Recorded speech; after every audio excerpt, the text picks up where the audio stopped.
함께 만드는 언론 미디어 협동조합. 여기는 국민 TV. 함께 만드는 언론 미디어 협동조합. 여기는 국민 TV.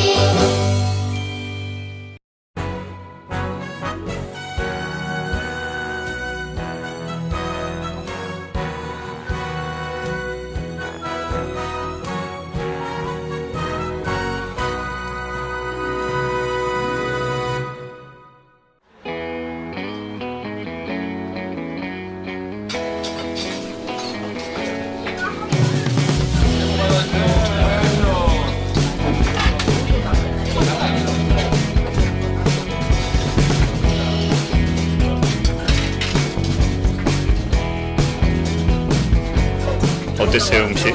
맛있어요. 정말? 완전 맛있어. 저희 지금 서민들이 주로 이용하시는 식당이라서 자유식 백반으로 하고 있습니다. 상황버섯을 이용한 백숙, 그다음에 짱돌이 주물럭 이런 점을 하고 있습니다. 곳에 오시려면 어떻게 오시는지 잘 모르겠어요. 수정원 내비에 찍으면 나옵니다. 두 번째 거 전주? 전주 안산구에 있는 삼천동, 그리고 전주 국립박물관 옆에 있습니다. 전주 오시면 들러주세요.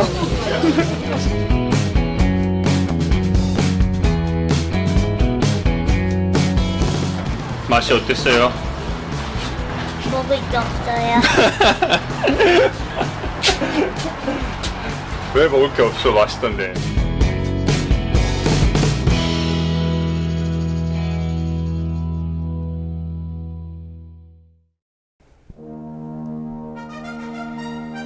안녕하십니까. 김영태 행복한 교육세상입니다. 최근 유럽의 중심 국가로 떠오르고 있는 독일이라는 나라에 대한 관심, 특히 독일 교육에 대한 관심이 부쩍 늘고 있습니다. 우리와 같은 입시 위주의 주입식, 차가운 경쟁 교육이 아니라 따뜻한 협력 교육, 다시 말해서 더불어 함께 잘 살기를 가르치는 독일 교육이 오늘날의 독일을 만들지 않았나, 그런 생각을 해봅니다. 아시다시피 한국 교육은 현재 중병에 걸려 신음하고 있습니다. 근본적인 대수술이 필요한 시점입니다. 그래서 오늘 집중 인터뷰 사랑방송님으로 특별히 독일 교육 왜 강한가의 저자 박성희 박사님을 모시고 독일은 어떻게 해서 세계적으로 독보적인 장인 정신을 통해서 직업교육에서 큰 성과를 내고 있으며 어떻게 민주시민 교육을 하고 있고 교육복지 실현을 위해서 애쓰는가 등 한국 교육의 혁신을 위해서 독일 교육을 조명해 보는 시간을 마련했습니다. 박성희 박사님, 어서 오세요. 네. 시청자들을 위해서 본인 소개 좀 해주실까요? 네. 네, 저는 박성희라고 합니다.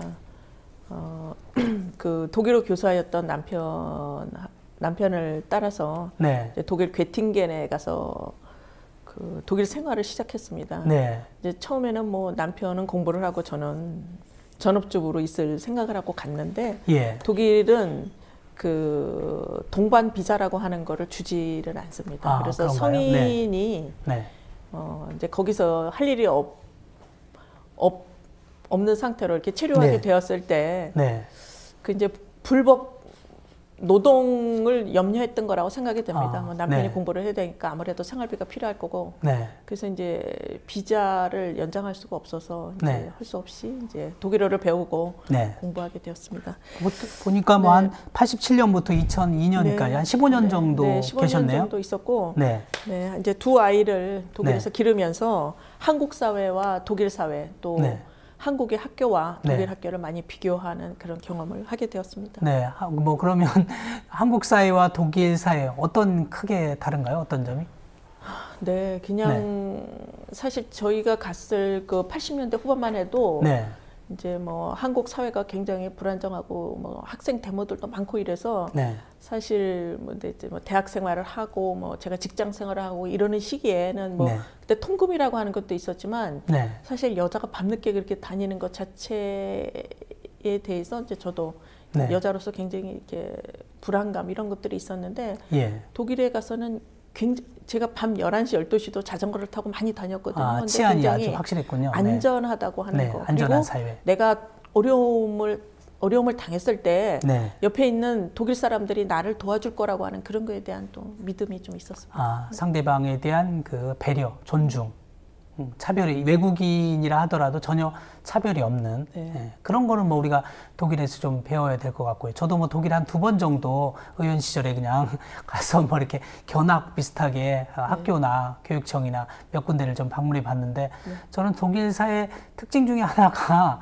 저희가 이제 사실 저녁 6시에 하나 음식점을 예약을 했어요. 근데 이제 버스로 일행들이 함께 이동하다 보니까 5시 반쯤에 도착을 했어요. 그랬더니 우리나라 같으면 음식점이 안이 비어 있으니까 들어와서 계셔요 그럴 텐데 한 30분 정도 밖에 계시다가 6시 되면 들어오세요 이러더라고요. 그거 조금 충격이었어요. 네. 그래서 좋아 보이기도 하고 조금은 이게 좀 메마른데 이런 생각도 들었어요. 독일 사람들은 시간을 굉장히 잘 지키거든요.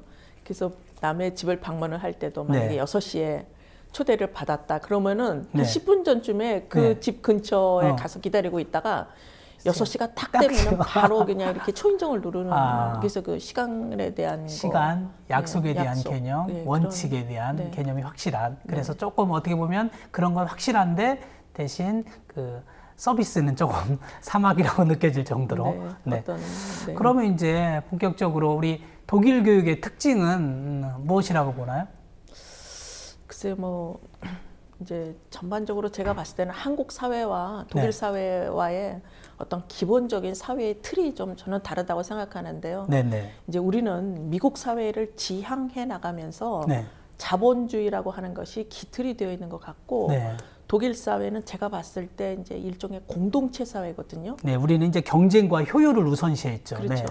우리는 어떤 각 개인의 능력이 있는 사람은 굉장히 마음껏 자유권 많은 거를 취득할 수가 있는 이런 사회. 수단 방법 가리지 않고.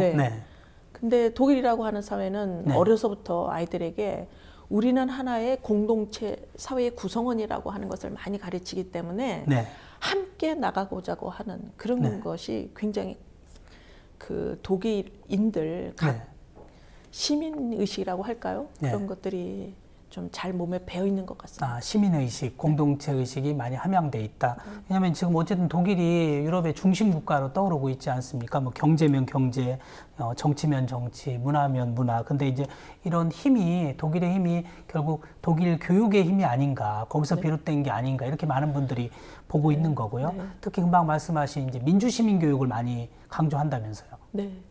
그래서 이제 제가 두 아이를 학교에서 기르면서 이렇게 봤을 때 그 학교라고 하는 것은 그 학생들은 교사가 만드는 무슨 규칙을 지키고 학생은 반드시 따라야 되는 이런 어떤 그 위계 체제, 뭐 상위 계급, 하위 체계 이런 계급이 아니라 학교는 그 학부모, 그다음에 교사, 그다음에 학생 이렇게 세 주체가 함께 만들어가는 그런 공동체임을 제가 많이 느꼈거든요. 그래서 교육 주체가 정말 교육 주체 역할을 하는 거죠. 학생, 교직원, 학부모가. 근데 우리는 사실 그동안 학생이나 학부모나 선생님이나 교육 주체라고 하지만 교육 주체로서 인정을 받지 못하는 사실 객체 역할을 했죠. 그렇죠. 이제 너무 이제 중앙 중심적으로 교육부가 모든 것을 관할하고 통할하고 지시하고 이런 시스템인데요.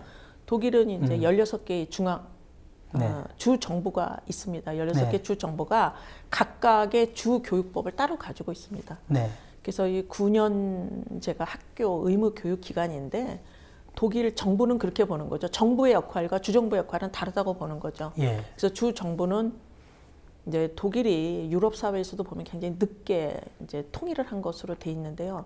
그렇기 때문에 각 지역의 문화와 특징들이 상당히 다르게 많이 발전했거든요. 그래서 의무 교육을 하는 이 9년 동안은 각 주정부가 교육의 우리가 책임은 그 주정부에 있는 하는 거죠. 그래서 우리가 어떻게 우리 주에서 살고 있는 주민들을 위한 교육을 할 것인가는 그 16개 주가 주법에 명시가 되어 있습니다. 그래서 어떤 주는 굉장히 문화 교육을 많이 시켜요. 어떤 교육은 음악이나 미술, 예술 교육을 많이 시키는 데도 있고 또 어떤 주는 과학 교육을 초등학교 때부터 많이 시키는 주가 있습니다. 그거는 그 동네가 예전부터 그 과학자들이 많이 나왔던 그런 동네거든요. 그래서 16개 주가 다양한 교육을 하고 있다라고 하는 그러니까 거죠. 우리처럼 어떤 중앙 집권적인 네. 게 또 획일적인 어떤 교육이 아니라 주별로 네. 각각 다양화된 또 특성화된 교육을 하고 있다고 이제 뒤에 설명하겠지만 선생님 이제 박사님께서 내신 책을 보니까 어쨌든 독일이 교육복지 개념을 굉장히 강조하더라고요. 네. 그거는 이제 뭐 그리고- 헌법에 명시된 대로 네. 이제 모든 사람이 자유와 평등한 그 관계 속에서 모든 사람이 네. 삶의 질을 공평하게 누리면서 살아야 된다라고 하는 그런 것이 개념이 아주 철저한 거죠. 철저한 그러니까 거죠. 학교의 역할은 그 아이가 자기가 갖고 태어난 그 천부적인 재능이라든가 또 그 아이가 갖고 있는 네. 적성이라든가 탤런트라든가 그런 것들을 의무 교육 속에서 발견해 주는 것이 학교의 역할이라고 그러니까 생각합니다. 뭔가 주입하려고 하는 게 네. 아니라 아이들한테 갖고 있는 걸 발견하고 발전시키고 개발시키는 그런 쪽에 초점이 학교가 맞춰져 그것을 지원해주는. 예, 네. 그래서 저희가 오늘 방송 제목에 그 사실은 우리는 독일 교육에서 무엇을 배워야 하나 그러면서 동시에 더불어 살기를 가르치는 독일 교육. 그래서 이것이 가장 독일 교육의 하나의 특징이라고 지금 박사님 말씀하시는 거 아니에요? 더불어 네. 살기. 네. 그래서 그 초등학교 1학년에 이제 입학을 해서 저도 초등학교 교육을 어떻게 가르치는가 그게 굉장히 이제 관심이 많았는데요. 네, 아이가 초등학교 들어갔을 때 이제 독일에서 예. 근데 이제 입학식을 하기 전에 네. 학생하고 이제 그 학부모들을 전부 소집을 해가지고서는 네. 3학년 이제 4학년 이제 그 재학생들이 노래도 하고 뭐 춤도 추고 이런 거를 네. 조금 보여주고 그 다음에는 아이들은 다 그 운동장으로 내보내고 네. 학부모들을 대상으로 이제 교장 선생님이 네. 부탁의 이야기를 합니다. 일종의 학부모 교육인가요? 네. 안내. 그렇죠. 네. 그래서 이제 그 아이들이 이제 독일은 8월 달에 입학식을 하는데 그때 네. 6월 말이었던 것 같아요. 그리고 방학 이제 아이들이 2달 있으면 이제 학교에 오게 되는데 네. 초등학교에 오는 건 굉장히 아이들에게는 환경에 큰 변화를 의미하는 것이다. 네. 유치원에 다녔던 친구와도 헤어지고 또 여기는 유치원과는 다른 학습이라고 하는 것을 하는 곳이지만 학부모들이 반드시 해서는 안 되는 것은 선행학습이다. 네. 글자를 가르쳐서는 안 된다. 그러나 학교를 아이들에게 믿고 맡겨라. 네. 미리 선행교육 시키지 아이들에게 말고. 책을 많이 읽어주고 많은 네. 경험을 가르쳐주고 그런 네. 거는 좋아요. 네. 그렇지만 책을 펴놓고 네. 글자를 쓰게 하거나 그런 교육을 해서는 안 된다. 글쎄요. 그래서 그 교육을 하게 되었을 때는 학교 교육에 흥미가 없기 때문에 우리를 믿고 절대로 글자, 숫자를 가르치거나 문자를 가르치는 일을 해서는 안 된다라고 하는 거를 이야기하시고요. 그다음에 이제 반별 이렇게 그런데 그게 우리 이제 나라하고 큰 다른 점이에요. 우리나라는 사실 교육열이 강하니까 또 어머니들이 학교에서 뭔가 사실 좋게 말하면 예습이고 안 좋게 말하면 남 아이보다 좀 빠르게 가기 위해서 선행학습을 시켜서 학교를 보내거든요. 뭐 그게 그렇게 막 부정시 되게 나쁘게 안 보이는데 금방 박사님 말씀하신 것처럼 저희 이제 이민자나 이런 분들이 유럽에 가서 그렇게 얘기했더니 그 학교 선생님이 절대 안 된다고, 그러려면 학교 보내지 말라고, 그게 호통까지 쳤다, 이런 소리를 다른 분한테 들은 적이 있는데, 아, 선행학습은 안 된다. 학교를 믿고 맡겨라. 그럼 믿고 맡기는 만큼 또 학교가 공교육이 제대로 역할을 해주는 거잖아요. 네, 그죠? 그래서 이제 어렸을 때 초등학교 네. 1학년 아이들은 아직도 그 앉아있는 네. 그 끈기라든가 네. 인내심이라든가 이런 게 부족하니까 제가 네. 독일의 초등학교 교육과 대학 교육을 보면은 네. 천천히 엔진을 네. 시동을 거는 거라고 저는 서서히, 생각이 돼요. 네. 서서히. 네. 그래서 초등학교 하여튼 1학년 한 학기 내내는 애들이 놀기만 했던 것 같아요. 노는 그래서 교육. 예. 네. 그래서 숙제가 있는데 숙제가 뭐였냐면은요. 네. 아이들이 이제 처음 이제 20명이 한 반에 있는데 이 아이들이 그 사람들은 그렇게 생각하는 것 같아요. 교육이라고 하는 것은 이미 네. 이제 수업을 받기 전에 친구와 네. 어떤 관계가 형성이 돼야지, 또 교사와 관계가 형성이 돼야지 교육이라고 하는 것이 일어나는 것이지 네. 친구도 낯설고 학교도 낯설고 이런 상황에서는 수업이 시작이 되지 않는다고 생각하는 것 네. 같아요. 그래서 그 한 첫날 지나고 나서 한 일주일쯤 지나고 나서 숙제가 그런 거였었어요. 네. 우리 반 친구와 놀기. 네. 그래서 이제 우리 아이가 오늘 숙제를 친구와 노는 게 숙제라는 거예요. 그래서 친구와 노는 거. 예. 이제 친구가 전화를 자기한테 할 거라고. 네. 그러더니 이제 그 어머니가 전화를 해서 보통 독일 사람은 3시부터 6시까지 네. 친구와 이렇게 노는 시간을 해요. 그래서 이제 우리 아이가 갔고 그 다음 날 또 숙제는 뭐냐 그랬더니 어저께 놀아보지 않은 친구와 노는 게 또 숙제라는 거예요. 모두 20명의 아이가 네. 그 친구 집을 전부 19명의 친구 집을 가보고 1년 그러니까 한 달 내내 놀기만 하는 거예요.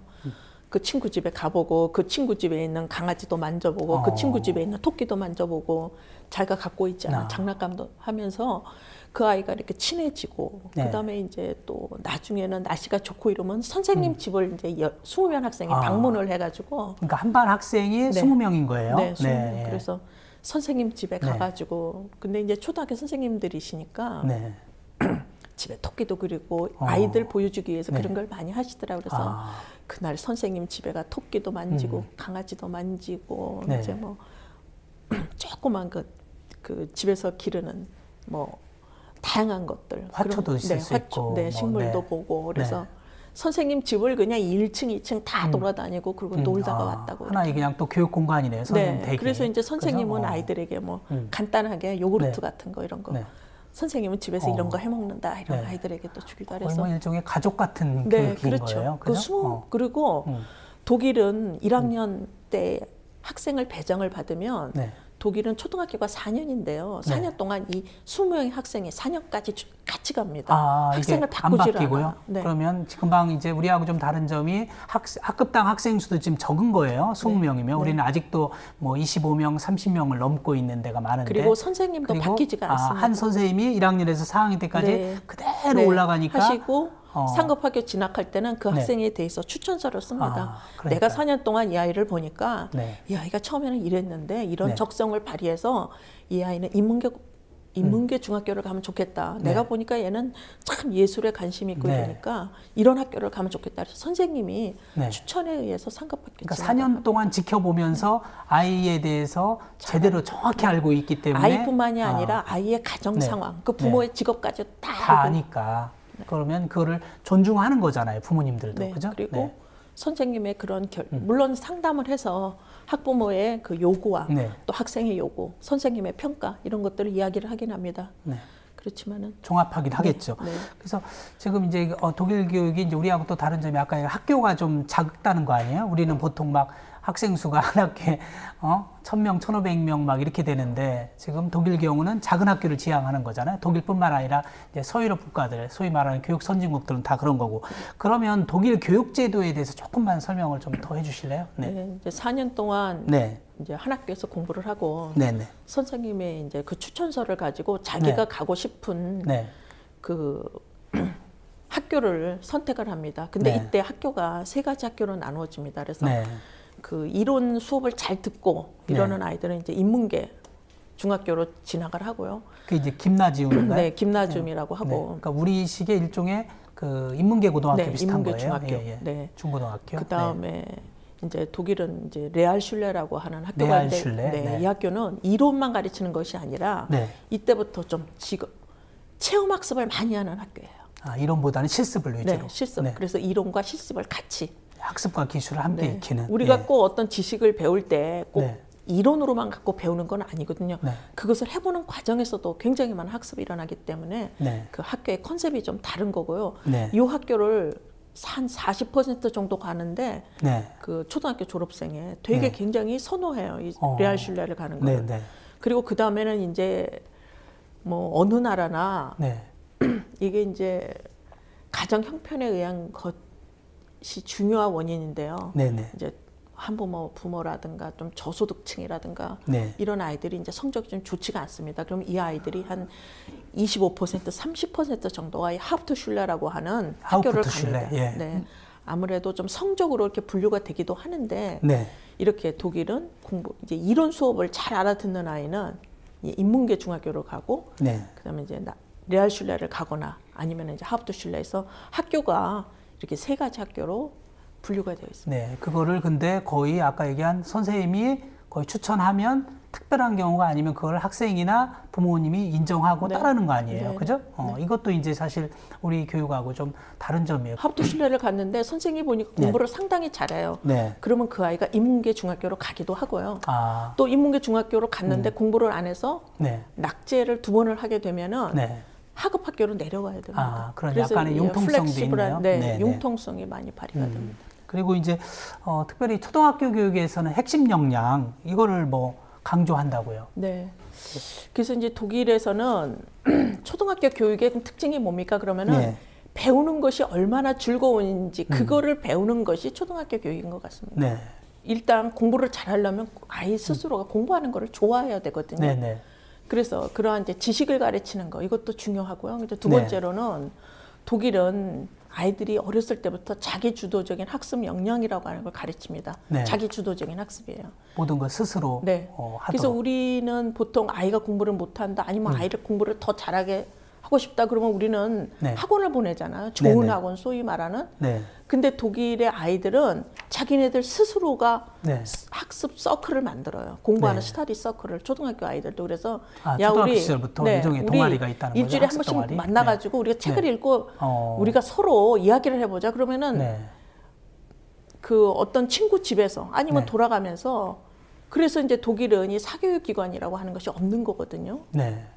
그래서 어린 아이들부터 공부는 내가 하는 거지 학원에 가서 하는 거는 아무 도움이 안 된다고 생각하는 거죠. 왜냐하면 내가 어디가 이해하기가 어려운지 네. 어디를 이해 못하는지는 내가 알지 가해나 학원 선생님들은 내가 어디를 잘 못하는지를 모른다는 거죠. 독일은 그러면 사교육이 있기는 한가요? 있기는 있지만 주로 이제 그 학원의 명칭 자체가 나흐힐페 운터리히트라고 그래서 네. 공부를 못하는 아이들이 가는 학교예요. 근데 그러니까 일부 이제 학교, 유럽 국가들은 학원. 우리식으로 말하는 학원이라는 용어 자체가 없는 나라들도 있더라고요. 그래서 설명하기가 번역하기가 어려움이 있다 이제 이런 이야기를 들었는데 독일은 어쨌든 우리식의 학원이 있긴 한데 우리하고 다른 점이 이제 그 좀 어떻게 보면 성적 부진이나 그러니까 학습에서 더딘 아이들을 그야말로 아니면 이제 부모가 그 아이를 더 이상 네. 가르칠 수가 없는 네. 이 경우에 학원을 네. 보내는 부모들이 있기는 하지만은요. 독일은 이런 것도 있습니다. 아이를 학교에 보내면은 학부모의 의무라고 하는 게 있어요. 네. 아이를 낳으면은 네. 아이를 잘 길러야 되는 것이 네. 부모의 의무예요. 아이만 낳았다고 부모가 되는 게 아니라 네. 부모로서의 역할, 네. 책임. 또 아이를 학교에 보내면은 네. 반드시 학교 생활을 잘하도록 부모가 네. 그 아이를 아침에 일어나서 밥을 먹여서 학교에 보내고 그거 네. 부모의 의무를 반드시 네. 수행해야 돼요. 네. 이거 안 하면은 네. 굉장히 쉽게 친권이 박탈을 당해요. 글쎄요. 이제 그것이 교육복지일 수도 있는데요. 네. 그래서 우리는 학교에 아이들 늦으면 아이를 야단치잖아요. 늦게 네. 왔다고. 근데 네. 거기는 선생님이 아이 야단치지 않습니다. 네. 3일을 늦게 보내면 네. 학부모 소환해요. 그래서 교장 선생님이 네. 아이를 제대로 학교에 보내지 못하는 이유는 당신은 뭐냐. 그래서 어머니가 알코올리커인 경우에 100% 친권을 그러니까 부모의 역할이나 부모의 책임이 그야말로 아까 교육 주체라는 말씀하셨는데 학부모가 엄연히 한 교육의 한 그리고 주체로서 숙제를 인정도 하고 해서 역할을 해야 보내는 돼요. 거는 학부모의 역할이에요. 학부모가 숙제까지도. 해야 되는 일이에요. 네. 이거 굉장히 어려워하거든요. 이제 독일의 학부모들도. 그런데 1학년 때는 뭐 15분, 네. 2학년 되면 20분, 네. 3학년 되면 30분. 자기 주도적으로 반드시 선생님이 낸 그 숙제를 애가 반드시 해와야 돼. 그래서 근데 그게 부모와 함께 하는 게 많다는 거죠. 네. 부모가 우리처럼 뭐 대신해 주는 게 아니라 아이가 그렇죠. 하도록 반드시 도와주는. 네, 아이가 하고 숙제도 안 해오면은 아버지 불러요. 네. 왜 숙제 안 해오냐. 그리고 그래서 일부 이제 거기도 계층이 네. 있기는 있는 사회이다 보니까 네. 아주 잘 사는 그 무슨 공작이다, 후작이다, 남작이다 이런 사람들은 시간이 없으니까 네. 그런 아이들은 가정교사가 집에 가정교사를 있기는 두어서라도. 하다고 하더라고요. 가정교사는 이제 되게 숙제를 봐주는. 예. 아니 왜냐하면 저도 학교에 20년 있었지만 우리는 이제 학부모를 소환하거나 학교로 오래 오도록 하는 이유가 대부분 다 아이가 잘못했을 때 이제 사실 학부모를 소환하잖아요. 근데 아까 얘기한 숙제, 이 과제를 이행 안 하면 학부모를 소환한다. 아이가 맨날 네. 학교 지각해도 불려갑니다. 그러니까요. 이게 어떻게 보면 일반 학부모들은 그건 학교가 알아서 할 일이지 왜 부모한테 책임을 묻냐 그러는데 철저하게 독일은 부모의 책임, 부모의 역할을 확실하게 하게 하는 거고요. 독일에서는 학교의 휴식 시간, 소위 말하는 우리식으로 표현하면 쉬는 시간도 뭐 3가지 정도 나눠진다고요? 네. 네. 그래서 이제 뭐 짧게 뭐 5분이나 10분을 하는 것도 있고 반드시 이제 초등학교에는 이 긴 휴식 시간이 있는데 그 보통 이제 이 독일이 유럽에서 가장 인구가 전 국토에 평등하게 분포되어서 사는 나라래요. 그러니까 어느 한 곳에 우리처럼 서울에 막 1000만 인구가 모여 있고 이렇지 않은 거죠. 네. 그리고 이제 의무교육이라고 하는 것이 독일의 역사에 보면 1717년부터 모든 사람이 의무교육을 받게 되거든요. 남자들은 6년, 보통 여자는 4년 이렇게 하면서 모든 사람이 이제 그 공교육의 혜택을 받고 어느 정도 시민의식이 이렇게 있다 보니까는 그 아이들도 이 사람들이 굉장히 중요하게 생각하는 거는 공동체 생활이에요. 공동체 생활. 그래서 이 쉬는 시간 30분 이 시간에는 전교생이 함께 놉니다. 근데 이 시간에 이제 다 뭐 그 학생들이 몇백 명이 나와서 이제 노니까 이때 운동장에서든 선생님들이 반드시 나와서 아이들을 지켜요. 그 시간에 또 지도를 하는 거예요. 그리고 이 시간에는 선생님이 그 독일은 그 교실문을 다 잠가버립니다. 그래서 누구나 다 운동장에 나와야 돼요. 그리고 독일은 밖에 나가서는 소리 질러서 떠들어도 되지만 수업 시간 실내에 들어와서는 반드시 입을 다물어야 돼요. 그러니까, 그래서 쉬는 시간은 다 내쫓아요. 그리고 굉장히 많이 강조하는 거는 네가 친구로부터 맞았다, 부당하게. 그러면은 네 스스로 그걸 방어해야 될 거를 많이 가르쳐요. 독일에서는 그러니까 학생 배정, 그러니까 국가 차원에서 학생 배정하는 게 없는 거예요. 그러니까 선생님이 그냥 추천하면 거의 그대로 간다는 거죠. 그죠? 그거를 가지고 학부모가 자기가 가고 싶은 학교에 가서 등록을 하게 되고요. 그것이 이제 학교에서 학생이 수용이 되면은 학교를 다니는 거고, 그 다음에 이제 두 번째 한 번 또 2차 기회가 있습니다. 그 학교에서 만약에 불합격 통보를 받으면은 다른 학교에 한 번 지원하는 그런 2차, 1차, 2차 이런 게 있어요. 아이들한테, 우리나라는 이제 아까 선생님들이 교원이 전문직임에도 불구하고 전문직 대우를 받지 못하는 이유가 이제 사실은 그 말씀하신 것처럼 선생님들이 그 학습 준비권 사실 없고요. 그 다음에 이제 교재 선택이나 집필권 사실 없고요. 평가도 사실상 평가권이 주어졌다고 하지만 제대로 안 주어진 건데 독일의 경우는 그런 게 다 주어지고 있고 심지어 학생 선택권까지도 있다고요. 학교가.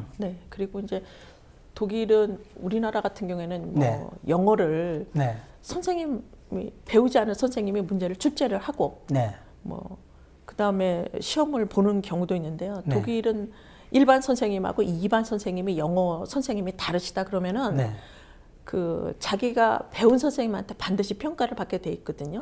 그러면 배운 선생님이 그러면 시험이 출제가 다르겠네요. 다를 수도 있는 거죠. 그 시험 문제는 두 선생님이 이렇게 할 수가 있겠지만 독일에서는 반드시 수업하는 과정도 평가를 하게 됩니다. 수업 시간에 얼마나 열심히 참여했는지, 얼마나 열심히 발표했는지. 그리고 교재가 있기는 하지만 우리 애들도 보면은 선생님이 나는 이번 독일어 시간에 애들하고 소설을 많이 읽겠다 그러면은 소설책을 이제 따로 사서 보거든요.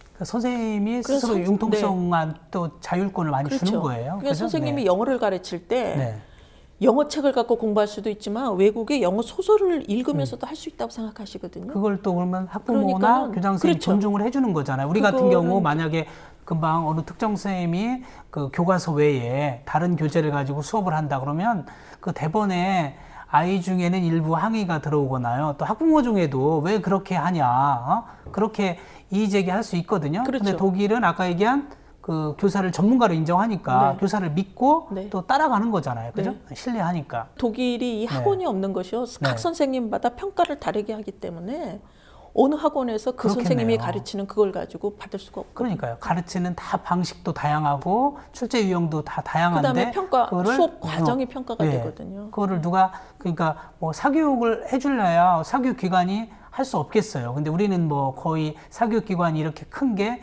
거의 뻔하잖아요. 획일적인 교육이고 또 교과서 하나로 가르치니까 그 비슷하게 사교육 기관이 그걸 대신해 줄 수 있는데 학원들이 우리하고 문화가 자체가 좀 다른 시험 문제를 가지고 있잖아요. 그러니까요. 그런 점을 우리가 이제 좀 달라지고 또 앞으로 어떻게 좀 바꿔 나가야 되나 굉장히 큰 시사점을 주네요. 독일은 그 학부모 참여권이라는 게 있거든요. 그래서 그 8주에 한 번씩 그 학급별로 학부모와 교사의 소통의 장이 있어요. 그래서 근데 이때는 이것이 학부모들이 이게 자치 활동이거든요. 그래서 학부모들이 이제 학부모 대표, 학부모 부대표, 운영위원들 이런 걸 뽑아가지고서는 8주에 한 번씩 소집을 해요. 학부모들을. 그리고 이날은 교사를 초대하는 시간인데 교사는 반드시 학부모의 초대에 응해야 됩니다. 그래서 저녁 8시부터 10시까지 8주에 한 번씩. 낮에 일하는 어머니들이 계실 테니까. 뭐 그 모든 사람이 참여할 수 있게. 그래서 이때 이제 부부가 오기도 하고요. 그러더라고요. 반드시 와야 돼요. 그러니까요. 자기 애가 앉았던 자리에 앉아야 돼요. 그러니까 앞에서 말씀드린 것처럼 그러니까 학부모의 역할이 엄청나게 큰 거고 또 어떻게 보면 자기들이 역할도 하고 책임도 하지만 또 교사를 부를 정도로 그렇죠. 또 권리도 있는 학부모의 권한이라고 할까 권리도 또 있는 셈이고 그게 이제 그걸 주법에 또 이제 주교법에 네네. 다 명시가 돼 있는데요. 그때 다양한 이야기를 합니다. 내가 영어는 이렇게 가르칠 거다. 네. 책을 사서 네. 해야 되는데 책값을 부담할 의향이 있는지 이런 네. 거를 다 소통을 하고 네. 뭐 아이들의 그 학교 폭력이라든가 내가 보니까 우리 반에 지금 폭력 이런 문제가 있다. 그래서 그런 문제들을 사전에 예방을 하는 시스템이 있습니다. 그러니까요. 독일 교육의 의무 교육은 의무 교육인데 소통과 참여로 만들어지는 또 선생님과 학교와 학부모가 함께 만들어가는 의무 교육이다. 뭐 그렇게 또 정리할 수 있겠고요. 그 다음에 이제 우리는 주로 그 강의식 수업이 많지 않습니까? 입시 위주의 수업이다 보니까. 근데 뭐 독일은 학습하는 즐거움을 배우기 위해서 뭐 프로젝트 수업이 있다는데 그 부분 좀 설명해 주실까요? 이제 독일도 그 정규적으로 이제 수업을 집중적으로 배우는 시간이 있고요. 그다음에 여름방학 같은 거를 이제 앞두고 한 2주 동안은 프로젝트 수업을 합니다. 그래서 전교생이 같이 참여를 합니다. 전교생이 함께요. 그래서 이제 우리의 사례를 보면 이제 이집트 문화였었어요. 그래서 일주일 내내 이집트 문화를 배우는데 이때는 집에서 이집트의 어떤 상징 같은 걸 하고 가야 돼요. 그래서 어머니가 이집트 옷을 애한테 만들어 주던지 이집트 사람처럼 머리를 빡빡 깎고 강의 가든지 하여튼 간에 근데 이때는 학부모도 참여를 할 수가 있고요. 그래서 이제 이런 프로젝트 수업에 대해서 선생님이 이제 먼저 이야기를 이제 학부모들하고 하면 학부모가 야, 난 이집트에 갔다 와서 이집트의 그 피라미드 뭐 모형이 있다 그러면은 그런 거를 학교에다 다 전시하도록 다 집에서 학부모들이 학교에 전시를 해요. 그러면 여행 가서 사가지고 온 거 뭐 이런 거 이집트에 대한 책이라든가 그런 거를 공동 전시를 하고요. 그 다음에 또 이집트와 관련된 장난감들 있잖아요. 그러면 그런 것들도 많이 갖고 와가지고 이제 초등학교 1학년, 2학년들은 주로 이제 그런 거 장난하고 그 다음에 4학년쯤 되면은 이 아이들은 이제 도서실 같은 데 가서 이집트 문화를 연구를 해서 발표를 많이 합니다. 이집트를 내가 연구해 보니까 학생 개인 플레이가 아니라 소위 말하는 팀 플레이고 그러니까 저절로 아이들과의 관계도 좋아지겠고 역할 분담도 될 것이며 동시에 금방 말씀하신 공동체 의식이 저절로 함양되고 거기에 학부모들까지 참여하고 또 정규생들이 함께 하니까 일종의 뭐 축제 같은 그 학예의 발표 같은 아주 뭐 아이들이 또 괜히 기대도 많이 하고 우리가 이야기하면서 학술 대회 이런 것처럼 그런 걸 하는데요. 우리 반 그때 우리 아이가 다니는 반은 미이라를 만드는 거를 이제 학생들이 결정을 해가지고 집에서 이제 화장지, 휴지를 갖다가 아이들을 전부 이제 미이라처럼 만들어 보는 거 그런 거를 했고요. 맨 마지막 날은 학부모들도 많이 와서 이집트 사람들은 뭐를 먹었는지 그래서 이제 그 어머니들도 그런 걸 이제 시립도서관에 가서 책을 보시고 이집트의 빵은 밀가루하고 뭐하고 이런 걸 넣었다더라 해가지고 직접 아이들 가서 반죽하고 그거를 구워가지고 마지막에는 빵도 같이 먹고 이집트 사람들이 먹었다는 음식도 같이 해보고 그래서 축제로 그러니까요. 이것도 근데 선생님도 이집트 복장을 하고 오셔야 돼요. 그러니까요. 거의 뭐 학교가 그날은 많이 축제 분위기고 그렇죠. 아이들이 어떤 축제 준비하는 차원에서 준비하고 그러니까 정말 한바탕 재미있는 잔치가 되겠네요. 학생이 없는 학교를 만들어가는 것 그것이 성공 비결인 것 같아요. 뭐 우리나라도 이제 아이들한테 요즘은 체육 하나, 운동 하나, 그 다음에 악기 하나를 다루도록 이제 그렇게 지도를 하는 노력을 하는데요. 독일의 경우는 뭐 집안이 어려운 아이들한테도 악기 교육을 시킨다고요. 이제 근데 독일은 배려하는 거죠. 초등학교 때부터 저기 선택 과목이 있어요. 하고 싶은 사람은 하고, 그러니까는 이제 학생들도 이 학습의 욕구가 많은 아이가 있고 공부하는 거 싫어하는 아이가 있어요. 근데 그거를 모두 끌고 가는 건 의미가 없다고 생각하거든요. 그래서 학교에서 합창 교육 이런 것들은 선택 과목이에요. 그래서 합창을 하고 싶은 아이는 1시간 더 남아서 합창을 하고 이런 게 있고 그 다음에 이제 그 레슨, 우리가 얘기하는 그 음악 레슨 이런 것들은 내가 우리 아이에게 바이올린을 가르치고 싶은데 돈이 없어요. 바이올린을 살 돈도 없고 레슨비도 없고 그러면은 시청에 가면 교육복지과가 있거든요. 거기에 가서 이제 나는 그 우리 아이에게 바이올린 교육을 시키고 싶다. 그러면은 바이올린 선생님을 찾아가서 그런 이야기를 하고 교육을 받을 수 있고 선생님 레슨비는 교육복지과에서 그러니까요. 그 사람의 그 모든 그 경제 그 월급은 얼마나 받는지 실업자인지 이런 거를 다 보고 그 다음에는 그 돈을 대주죠. 독일은 이런 거 있습니다. 우리나라는 선생님에 따라서 다 레슨비가 다르잖아요. 근데 거기는 딱 협회가 있어요. 음악교사 협회. 그래가지고 수준이 예를 들면 초급이든지 고급이든지 1시간당 레슨비는 통일이 돼 있어요. 어느 교사나. 그것도 굉장히 좋은 점이네요. 그죠? 우리가 좀 배울 점이기도 하고. 그리고 이제 진로교육에 대해서 독일은 뭐 진로교육이 워낙 잘 된 나라로 알려져 있지 않습니까? 근데 뭐 독일의 경우 진로교육을 사실상 유치원에서부터 시작된다고요. 네.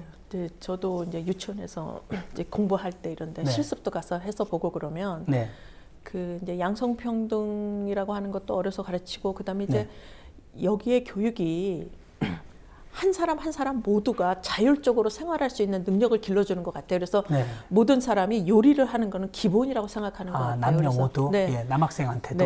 그래서 그 이제 아이들과 같이 빵 같은 거를 구울 때 이제 머리에 그 제빵사가 쓰는 이제 하얀 모자 멋있잖아요. 그걸 아이들을 씌워주면 애들이 막 기분이 너무 좋아요. 그러면 이제 그거를 이제 계란 돌리고 하는 거를 모든 학생이 같이 해가지고서는 빵 반죽을 할 때 이제 그 유치원은 한 13명이 한 클래스인데요. 그렇게 이제 하고 그 다음에는 이제 오늘은 경찰관 놀이를 한다 그러면 애들이 뭐 그 경찰관 그런 거를 이렇게 옷 같은 것도 흉내도 내고 하면서 어려서부터 다양한 직업 교육을 또 경찰서도 방문하겠어요. 그럼요. 그러면 이제 아이들 무슨 그 소방사 그런 것들도 이제 견학도 가고. 그래서 제가 봤을 때 이제 이 직업 교육이라고 하는 것이 유치원에서부터 시작이 되는 유치원하고 초등학교에서. 초등학교 진로 교육을 또 다양한 학부모님들이 와서 자기 직업에 대한 소개도 해주는 뭐 이런 그래서 순서도 있다고요. 이제 선생님이 이제 교육 과정을 이렇게 나가면서 그 제가 아까 얘기한 8주에 한 번씩 선생님하고 만나잖아요. 그럼 이번에 내가 직업 교육 이런 거 하는데 누가 와서 좀 얘기해 줬으면 좋겠다. 그러면 학부모들이 와서 이야기를 합니다. 그럼 나는 건축가인데 어려서부터 뭐를 좋아했고 뭐 언제 내가 건축을 해야 되겠다는 결정적인 동기는 무엇이었는가 그런 거를 얘기를 하고 지금은 어떤 일을 하고 있고 그래서 어떤 점은 좋고 뭐 이런 거 하고 그러면 아이들이 굉장히 많은 거를 물어본대요. 당신은 뭐 월급이 얼마냐 뭐 이런 것부터 시작해서 궁금한 거 다 물어보겠죠. 좋은 건축가가 되려면 어떻게 해야 되느냐 뭐 어느 학교를 가야 되느냐 그래서 그 직업 교육을 그 학교에 재학하고 있는 학부모 그 직업을 한 번씩 와서 이야기하고 독일의 직업 교육의 특징이 어쨌든 그 대졸자인 학사보다 산업체 경력을 가진 마이스터 및 전문 기술대 이 졸업자가 오히려 취업이 잘 된다고요. 우리나라는 뭐 마이스터 고등학교가 있기는 하지만 독일의 마이스터는 대졸자에 상응하는 교육기관을 갖고 있어요. 그래서 우리나라 마이스터 고등학교 졸업생하고는 다릅니다. 왜냐하면은 마이스터가 되기 위한 교육 과정만 5년이거든요. 이게 대학의 교육 과정과 거의 비슷한 이런 과정이고요. 또 마이스터를 좋아하는 이유는 마이스터가 되면은 100% 취업이 돼요. 마이스터가 되기 위해서는 교육 기간을 상당히 길게 가져야 돼요. 3년에서 그러니까 우리는 3년인데 독일은 5년. 최소 5년이네요. 그리고 마이스터가 되기 위해서는 이제 보면은 독일이 노동법도 공부를 해야 되고요. 마이스터 장인 정신 윤리 도덕 규범 그다음에 이제 마이스터는 또 자기 도제를 가르칠 수가 있어요. 중세 시대에 이제 그 수공업자들이 그 계속해서 인력을 배출하기 위해서 자기가 이제 학생들을 가르친 거 그것이 이제 학교 교육의 원형이 되기도 하거든요. 도제 교육. 그래서 마이스터는 교육학도 배워야 돼요. 내가 어떻게 후세대를 내가 양성할 수 있는지. 그래서 이 도제 제도는 이런 특징이 있습니다. 도제도 결혼을 해서 아이를 낳으면은 그 아들은 내가 가르칠 수 없게 해놨어요. 반드시 다른 마이스터한테 가서 공부를 해야 돼요. 그래서 나는 누구를 나의 후계자로 선정하냐면 내가 기른 도제 중에서 제일 우수한 수제자를 나의 후계자로 임명하게 돼요. 그럼 세습이 안 되네요. 세습이 금지돼 있어요. 독일의 경우는 대학 교수도 자기 출신 대학 출신은 뽑지 않는다고요. 그러면 특정 어떤 학벌이나 학연이 안 생기겠어요. 그렇죠. 독일은 이제 교수도 공무원 신분인데요. 이제 정년 퇴직을 하는 교수는 네.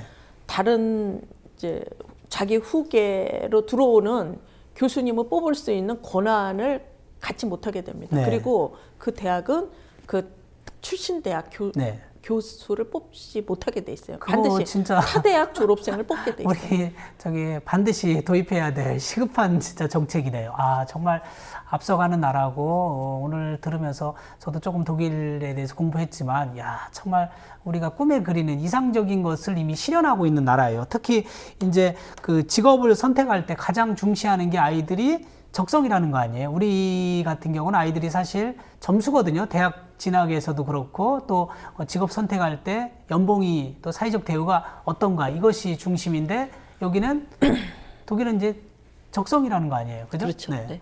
그 아이가 하고 싶은 거 그게 네. 제일 중요해요. 그래서 독일 이제 경우에 이제 뭐 제가 이제 아는 교수님의 이야기 사례를 들면은 이제 교수님이 교육학을 공부하시고 이제 사모님도 같이 교육학 상담 네. 이런 거 했기 때문에 아이를 그 교육학을 공부하도록 대학에 가야 네. 된다고 이야기를 하셨어요. 예, 예.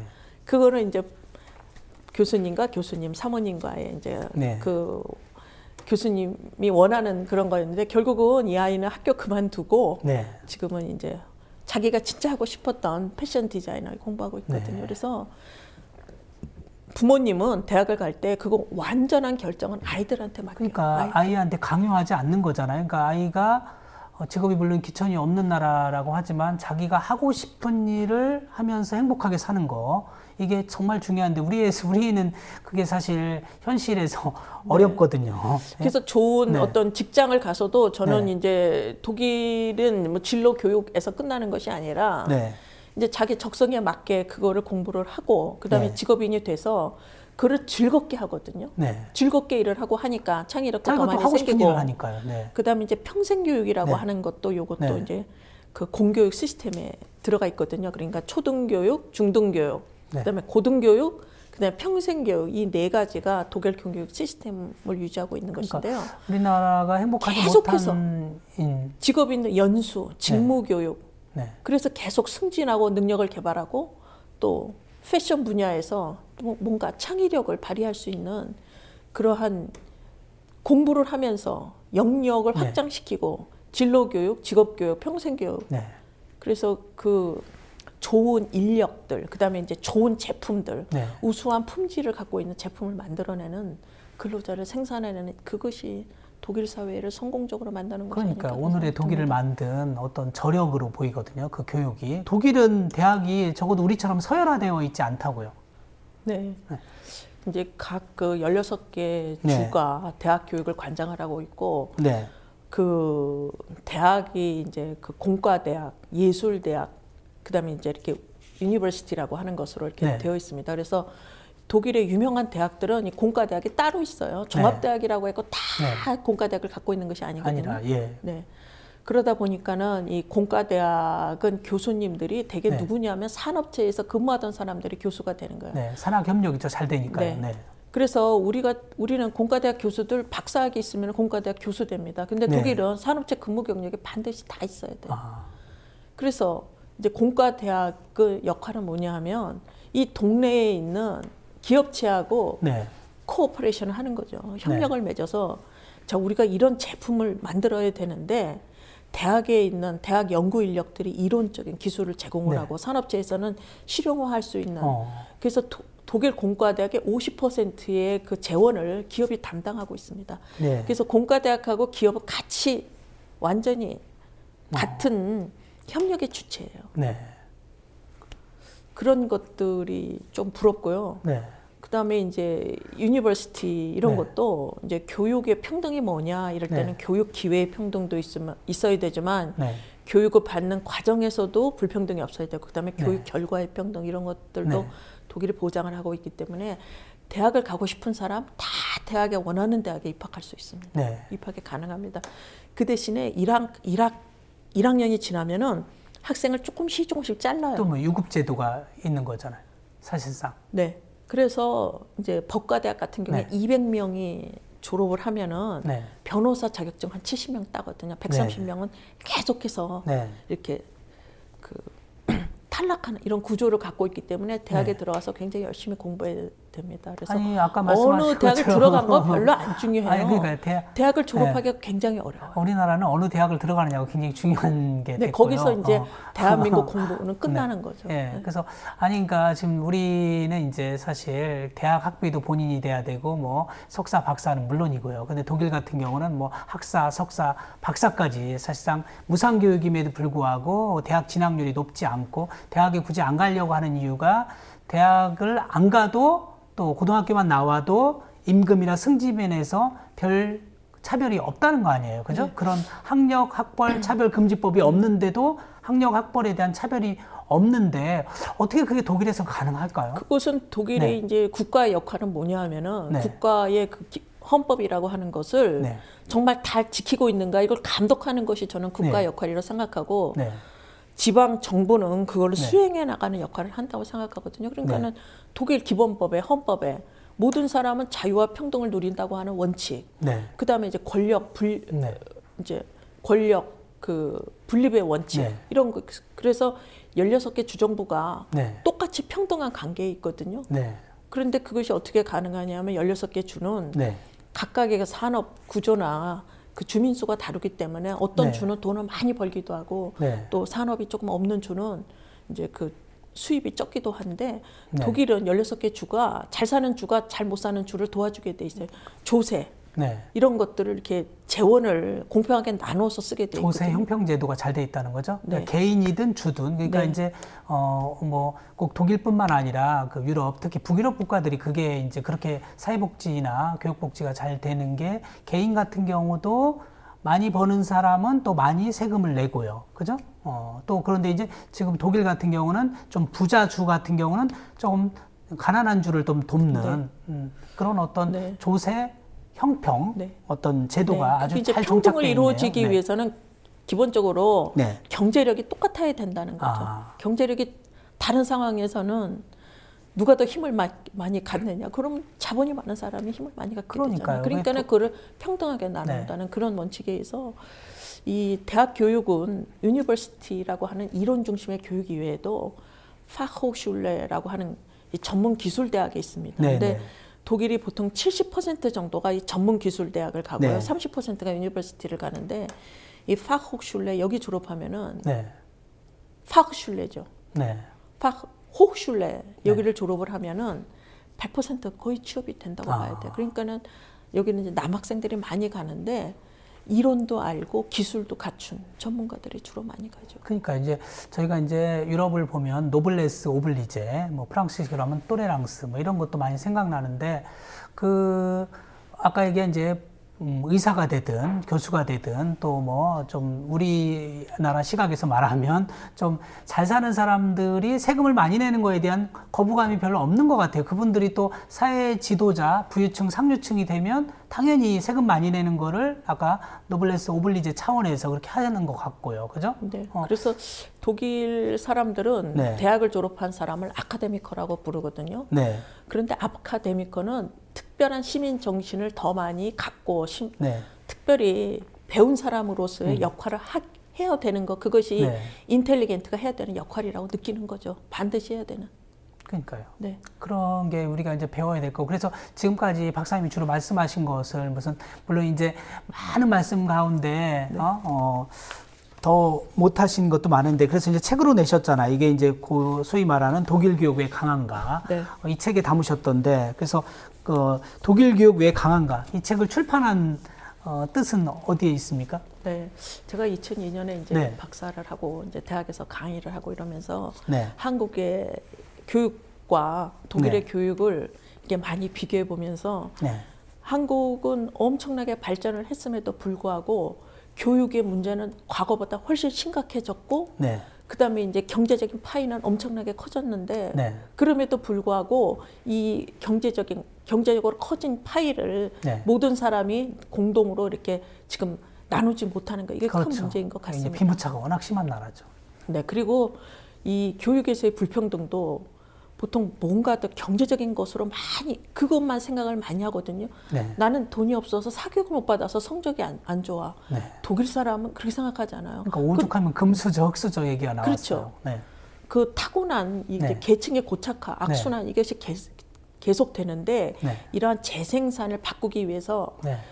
아이를 기르는 학부모들도 생각을 네. 바꿔야 되는 네. 그런 것들도 있고 학생들도 의식을 바꿔 나가야 돼요. 네. 그리고 그 다음에는 이제 거시적으로는 네. 정책적으로도 교육 정책이라고 하는 것 이것이 정말 헌법의 원리에 의거해서 정말 평등, 자유 뭐 이런 것들이 좀 시스템적으로 네. 좀 바꿔지기를 희망하면서 제가 독일 네. 교육을 좀 소개하게 되었습니다. 그러니까요. 금방 말씀하신 교육 주체들에 대한 인식이 달라져야 되고 그리고 시민의식이 함양되어야 되고 아울러서 국가가 특별히 우리나라도 독일 헌법 못지 않거든요. 그렇죠. 헌법은. 근데 헌법이 있습니다. 지켜지도록 해야 되는 특히 아까 평등, 자유 이런 것은 좀 지켜지도록 국가 차원에서 노력을 하고 특히 선출직인 정치권에서 애써야 되는데 그 부분에서 안 나서고 있으니까 오늘날 이런 우리나라가 어려움을 겪고 있지 않나 그러고요. 정말 오늘 독일 이야기 들으면서 우리한테는 참 꿈 같은 저런 나라도 있구나. 근데 뭐 어디 다른 나라 다른 행성 외계에 있는 일이 아니라 독일을 비롯한 알프스 이북의 나라들 오스트리아, 스위스, 덴마크, 핀란드, 스웨덴에서는 이미 이게 정착화돼서 뿌리 내리고 있는 거거든요. 그거를 우리가 당연히 일부는 좀 배워야 될 것 같고 그쪽으로 지향해야 될 것 같은데 박사님 끝으로 독일 교육에서 배워야 될 거 또 우리 시청자들한테 강조하고 싶은 말씀이 계시다면 좀 해주시죠. 제가 이제 초등학교 때 학부모들하고 이렇게 독일의 학부모들을 보면은 독일은 이런 거 있습니다. 남편이 의사인데 그 아이에게 그 강아지를 잘 돌보도록 가르치더라고요. 그래서 내가 강아지를 왜 저렇게 잘 보라고 가르치냐 그랬더니 남편이 의사이기 때문에 아들이 그 병원을 이어받았으면 좋겠대요. 그런데 의사는 뭐가 중요하냐면은 환자를 잘 관찰하는 능력이 있어야 된다는 거예요. 그래서 아이에게 강아지에게 밥을 주고 강아지가 매일 어디가 아픈지 오늘은 왜 저런지 그거를 관찰할 수 있는 거를 가르치기 위해서 자기는 아이가 강아지를 씻기고 밥을 주고 그다음에 강아지의 상태가 어떤가. 그다음에 이제 강아지 산책시키는 것도 걔의 일이에요. 그게 하나의 사람처럼 가르치는 걸 어려서부터 가르친다. 그래서 제가 그렇게 조금 놀랬고요. 그다음에 이제 이렇게 책으로만 가르치는 공부가 아니에요. 그다음에 이제 두 번째로는 이 의사라고 하는 직업은 돈을 많이 버는 직업이 아니라는 거예요. 그 굉장히 힘든 직업이고 이래서 남을 위해서 어려운 사람을 위해서 봉사하는 직업이기 때문에 봉사할 수 있어야 된다. 그래서 이제 학교를 초등학교에 들어갈 때 어떤 학급이 있냐면요, 거기도 통합교육을 하고 있기 때문에 장애인과 그다음에 이제 정상 아이들을 한 반에서 같이 교육시키는 것이 있는데 장애인과 비장애인을 함께 하는 교실에서 한 클래스가 통합교육이죠. 그런데 우리는 분리교육이에요. 선생님한테 아니 학부모한테 물어보지를 않잖아요. 너희 아이가 장애인하고 같이 공부하는 거를 너는 원하니? 근데 독일은 그걸 학교에 들어갈 때 부모들에게 물어요. 그래서 나는 우리 아이가 장애인하고 같이 공부하는 거를 좋아해. 왜? 우리 아이는 커서 봉사직에서 근무할 아이거든. 거기에 들어가는 아이들이 되게 의사집 아이들, 그다음에 사회복지사, 목사 이런 부모님들이 거기다가 아이를 보내요. 그러면은 거기는 특수교사가 있고 그다음에 온 교육 과정이 그 장애인들과 같이 하는 교육 과정으로 돼 있습니다. 그래서 체육 시간에도 애들이 휠체어에 탄 아이들을 밀면서 체육을 같이 해요. 걔네들하고 그러니까 같이. 앞으로 직업을 사회적인 약자를 위해서 뭔가 봉사하는 직업을 할 아이들은 어렸을 때부터 그 아이들하고 함께 더불어 살아야 장애인의 어려움이나 고충을 아주 피부로 깨닫겠네요. 근데 정말 우리 같은 경우는 지금 의사가 되는 일부 학생들은 사립초 나오고 국제중 나오고 특목고 나와서 명문대 나왔고 의사 됐을 때 한 번도 학창시절 동안에 의사가 되는 순간까지 장애인의 애완을 본 적도 없는데 이것도 큰 의미가 있네요. 그리고 이제 두 번째로는 이제 일종의 이제 저희 아이들도 엄마 아버지가 한국 사람인 뭐 다문화라 그러는 게 이주민 그런 배경이 있는 아이들이었는데요. 다문화 가정. 그 학부모 회에서 그 어머니들이 이제 3시부터 6시까지 이제 아이들하고 같이 이렇게 많이 놀게 하면서 나중에 이제 한 어머니가 그러더라고요. 내가 네 애 독일어 많이 가르쳤다는 거예요.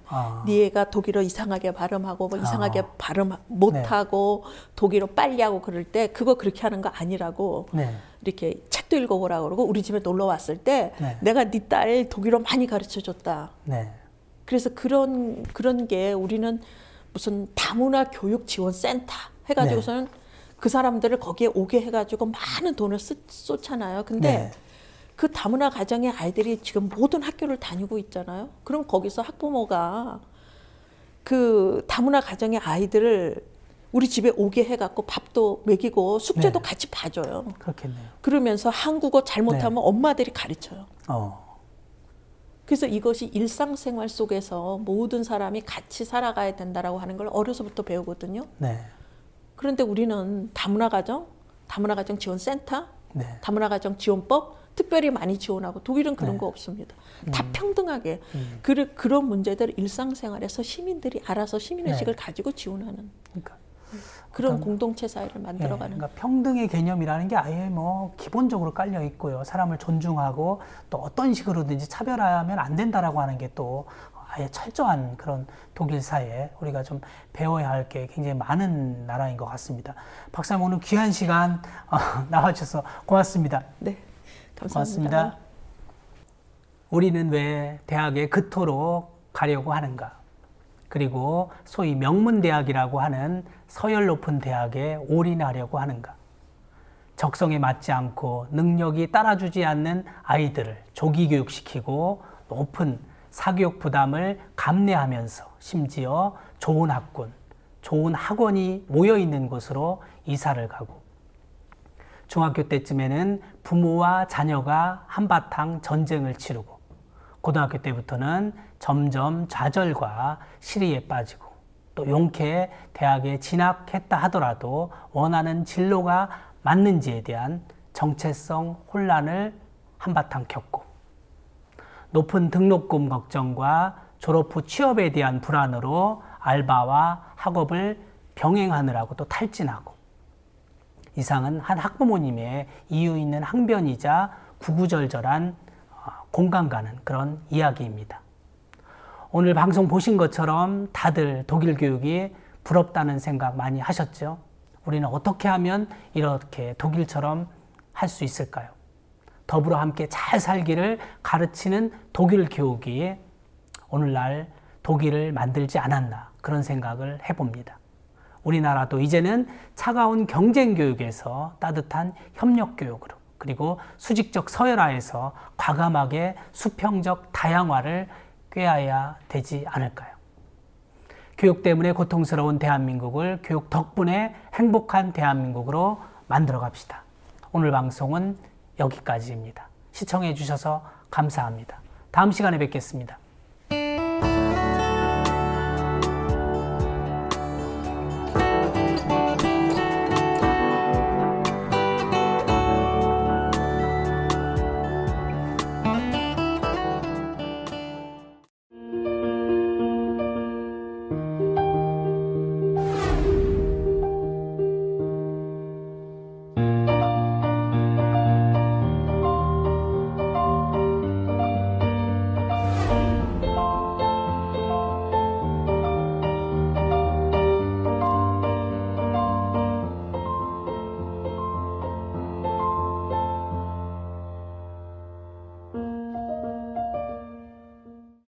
안녕하십니까.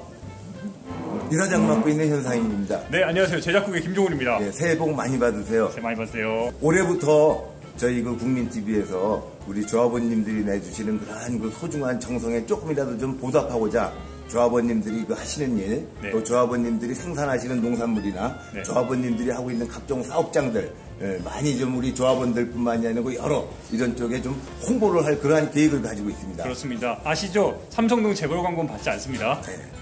그런 것들을 좀 많이 저희들에게 이렇게 알려주시면은 저희가 여러분님께서 그 광고하시는 그러한 내용들을 우리 TV 통해서 우리 여러분들의 그 사업들을 좀 잘 될 수 있도록 이렇게 홍보할 계획을 세우고 있습니다. 예, 문의는 아래 보이시는 이메일 주소로 보내주시면은 성심성의껏 답변드리겠습니다. 네, 저희 국민TV가 우리 조합원님들의 그러한 그 정성에 조금이라도 보답하고 여러분님의 그 소중한 뜻을 더욱더 크게 결실 맺고 열매 맺을 수 있도록 저희가 올해도 혼신의 힘을 다해서 파이팅 하겠습니다. 고맙습니다. 국민TV 파이팅! 파이팅! 마치겠습니다. 고맙습니다.